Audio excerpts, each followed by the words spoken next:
အခုဖုန်းကိုကင်ပြီးဘာလို့ရမှန်းမသိပဲတွေ့ဝင်နေတာငါသိပါတယ်ဗီဒီယိုတွေစခရိုးလုပ်နေပေမဲ့မင်းရဲ့စိတ်ထဲမှာတည်ငြိမ်မှုမရှိဘူးဘာမှမဖြစ်တယ်လို့ထိုင်နေပေမဲ့ရင်ထဲမှာတော့လေးလံနေတယ်မလားမနှက်ဖြန်အတွက်ပူပန်မှုတွေမပြီးသေးတဲ့အလုပ်တွေမဖြေရှင်းရသေးတဲ့ပြဿနာတွေနဲ့မင်းရဲ့ခေါင်းထဲမှာထိုအကြောင်းအရာတွေကရှုပ်ရှက်ခက်ပြေးလွှားနေတယ်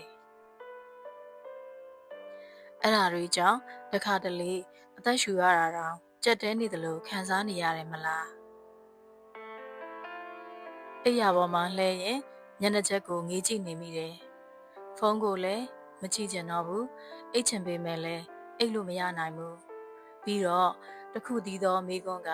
မင်းစိတ်ထဲမှာပြန်ထွက်လာတယ်ဘာဖြစ်လို့ဒီလောက်တောင်ပင်ပန်းနေရတာလဲမင်းအခုခံစားနေရတာတွေကမမားပါဘူးမင်းအရန် sensitive ဖြစ်နေတာလည်းမဟုတ်ပါဘူးမင်းကဝိဖြစ်နေတာလည်းမဟုတ်ဘူးမင်းပင်ပန်းနေတာပါတခါတလေလူတွေကပြောတတ်ကြတယ်မင်းက strong ဖြစ်စမ်းပါကွာ keep going don't give up စသဖြင့်ပြောကြတယ်ဒါပေမဲ့ဘယ်သူမှမင်းကိုမမေးတာကမင်းပင်ပန်းနေပြီလားမင်းကနေတိုင်းစူးစမ်းနေတဲ့သူတယောက်ပါအလုံးမှလည်းစူးစမ်းတယ်လူတွေရှိမှလည်းအဆင်ပြေသလိုပြုတ်မှုတယ်ဒါပေမဲ့တယောက်တည်းဖြစ်တဲ့အချိန်မှာမင်းရဲ့စိတ်ကမတည်ငြိမ်နိုင်တော့ဘူးမင်းကိုယ်တိုင်ကိုအပြစ်မတင်ပါနဲ့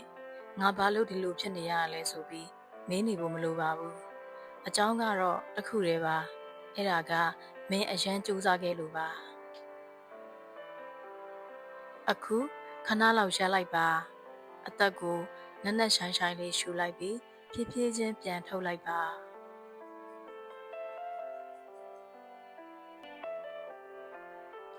မင်းကိုယ်တိုင်အတွက်အနားယူခွင့်လေးပေးလိုက်ပါဒီလိုညတွေကိုလူတွေအများကြီးခံစားနေရတယ်ဒါပေမဲ့တယောက်ချင်းစီကတိတ်တိတ်လေးခံစားနေရတာပါဒီညတော့မင်းရဲ့အတွေ့တွေကိုခဏလောက်အပြင်မှာချထားလိုက်ပါမနှက်ဖြန်အတွက်ပြဿနာတွေကဒီညမှာဖြေရှင်းစရာမလိုပါဘူးမင်းရဲ့စိတ်ကအနားယူဖို့လိုနေပြီမင်းရဲ့အမောတွေကိုငါကဒီနေရာမှာပဲခဏလောက်လက်ခံပေးပါမယ်မင်းအားနည်းနေတာမဟုတ်ပါဘူးမင်းတကယ်ကိုပင်ပန်းနေတာပါဒီညတော့အေးချမ်းစွာအနားယူလိုက်ပါ